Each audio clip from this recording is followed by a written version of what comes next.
എല്ലാവരും അനുമോളോട് ചോദിക്കുന്നത് ഇത് കല്യാണം കഴിഞ്ഞുള്ള ആദ്യ ഓണമാണല്ലോ, അപ്പോൾ കുറേ പ്രത്യേകതകളുണ്ടല്ലോ, ഇത്തവണത്തെ ഓണത്തിന് മധുരം കൂടുതലാണല്ലോ എന്നൊക്കെയാണ്. എന്നാൽ അങ്ങനെയല്ല.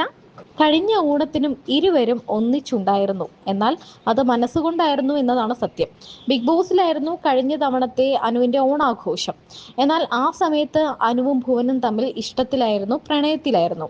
വിവാഹം ബിഗ് ബോസ് കഴിഞ്ഞിറങ്ങിയ ശേഷം മതിയെന്ന് ഇവരുടെ തീരുമാനത്തിന് പുറത്തായിരുന്നു ആ വിവാഹം ഇത്രത്തോളം നീണ്ടത്. കഴിഞ്ഞ തവണയും വിവാഹം കഴിഞ്ഞില്ല എങ്കിൽ പോലും ആ സമയത്തും ഇവരുടെ ഓണം ഒന്നിച്ചു തന്നെയായിരുന്നു. അനുമോളുടെ വിവാഹ വാർത്തകൾ എത്തിയ സമയത്ത് തന്നെ നമ്മൾ ഏറ്റവും കൂടുതൽ കേട്ട ഒരു സംഭവം അനുമോൾ നേരത്തെ തന്നെ വിവാഹിതയായി എന്നുള്ളതാണ്. അതെങ്ങനെയാണ് ആരും അറിയാതെ, കാരണം അനുമോളുടെയൊക്കെ ലൈഫ് സംബന്ധിച്ചിടത്തോളം എല്ലാവരും എല്ലാ കാര്യങ്ങളും അറിയാറുണ്ട്. അനുമോളുടെ വരനെ പോലും നിമിഷ നേരം കൊണ്ടാണ് സോഷ്യൽ മീഡിയ ചർച്ചയായതും വൈറലായി മാറിയതും ഒക്കെ. എന്നാൽ ഇങ്ങനെയൊന്നുമല്ല.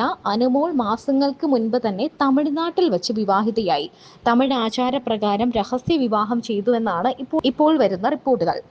അതിനുശേഷമാണ് ഇവർ എല്ലാവരെയും അറിയിച്ചുകൊണ്ട് ഗുരുവായൂരിലെത്തി മറ്റ് വിവാഹ ആചാരങ്ങളൊക്കെ നടത്തിയതും എല്ലാവരും നാടൊട്ടാകെ അറിഞ്ഞ് വിവാഹം കഴിച്ചതും. ഇതിനു മുൻപ് തന്നെ, കാരണം ചെന്നൈയിൽ നടക്കുന്ന ആ പരിപാടിയുടെ സമയത്ത് തന്നെ ഭുവന്റെ അമ്മയുമായിട്ടും അനുമോളുടെ കുടുംബവുമായിട്ടും ഒക്കെ സംസാരിച്ച് ഇവർ ധാരണയിലെത്തിയെന്നും ഭുവന്റെ ബന്ധുക്കളൊക്കെ അടങ്ങുന്ന ഒരു ചെറിയ ചടങ്ങിൽ വെച്ച് ഇവർ വിവാഹിതരായി എന്ന റിപ്പോർട്ടുകളുമാണ് എത്തുന്നത്. ഭുവൻ തമിഴ്നാട്ടുകാരനാണ്. ചെന്നൈയിലാണ് ഭുവന്റെ കുടുംബമൊക്കെ. അമ്മയും ഭുവനുമാണ് പ്രധാനമായിട്ടുള്ളത്. വലിയ കുടുംബമായിട്ടൊന്നും ബന്ധമുള്ളവരോ അല്ലെങ്കിൽ വലിയ കുടുംബാംഗങ്ങളുള്ളവരോ ഒന്നുമല്ല ഭുവൻ. ഭുവനും അമ്മയും സ്വസ്ഥമായി സന്തോഷത്തോടെയും കഴിയുകയാണ്. ഭുവൻ നടനാണ്, അഭിനേതാവാണ്, റീലൊക്കെ ചെയ്യുന്ന ആളാണ്, ഒരു ഇൻഫ്ലുവൻസർ ഒക്കെയാണ്. മാത്രമല്ല പല പല ഷോകളിലും അഭിനയിച്ചിട്ടുണ്ട്.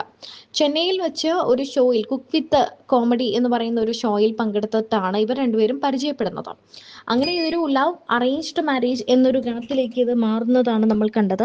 എന്നാൽ ഭുവനുമായി പ്രണയത്തിലായതും കല്യാണം നിശ്ചയിച്ചപ്പോഴുമൊക്കെ തന്നെ വല്ലാതെ അലട്ടിയത് ഒരു വലിയ ബുദ്ധിമുട്ടാണെന്ന് തുറന്നു പറയുകയാണ് അനുമോൾ. തനിക്കിത് ഭയങ്കര ബുദ്ധിമുട്ടായിരുന്നു. എന്നാൽ താൻ ആരോടും അത് പറഞ്ഞില്ല. പക്ഷേ ഭുവൻ ഇങ്ങോട്ടത് പറഞ്ഞു, തന്നെ മനസ്സിലാക്കിയെന്ന് നിറകണ്ണുകളോടെയാണ് അനുമോൾ പറയുന്നത്. അത് മറ്റൊന്നുമല്ല, തിരുവനന്തപുരത്താണ് അനുവിന്റെ വീട്.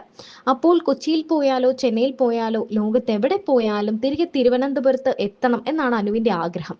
എന്നാൽ അത് അനു ആരോടും പറഞ്ഞില്ല. കാരണം ഭുവനോട് എങ്ങനെയാണ് പറയുന്നത്, ഞാൻ നിങ്ങളെ കല്യാണം കഴിക്കാം, നിങ്ങൾ ഇങ്ങോട്ട് വരൂ എന്നൊക്കെ. തൻ്റെ വീടും വീട്ടുകാരും തൻ്റെ നാടും വിട്ടു പോകാൻ ഒട്ടും ഇഷ്ടമില്ലാതിരുന്ന അനുവിന്റെ ആ മനസ്സ് ഭുവൻ മനസ്സിലാക്കി. അങ്ങനെ നിനക്ക് നിന്റെ വീടും നിന്റെ നാടും ഒക്കെ വിട്ടുവരാൻ വലിയ ബുദ്ധിമുട്ടുണ്ടാവില്ലേ? എനിക്കാണെങ്കിൽ എൻ്റെ അമ്മയും ഞാനും മാത്രമേ ഉള്ളൂ. ഞങ്ങൾ എവിടെയാണെങ്കിലും ഞങ്ങൾ ഹാപ്പിയാണ്. വർക്ക് ഫ്രം ഹോം ആണ് ഭുവൻ ചെയ്യുന്നത്. അപ്പോൾ ഞങ്ങൾ ഹാപ്പിയാണ്. അപ്പോൾ അങ്ങനെ ഞങ്ങൾ തിരുവനന്തപുരത്ത് ഒരു വീട് വാങ്ങാം. ഫ്ലാറ്റ് ജൂണിൽ വാങ്ങുന്നു. അതുമുതൽ അവരിവിടെ താമസമാകുന്നു.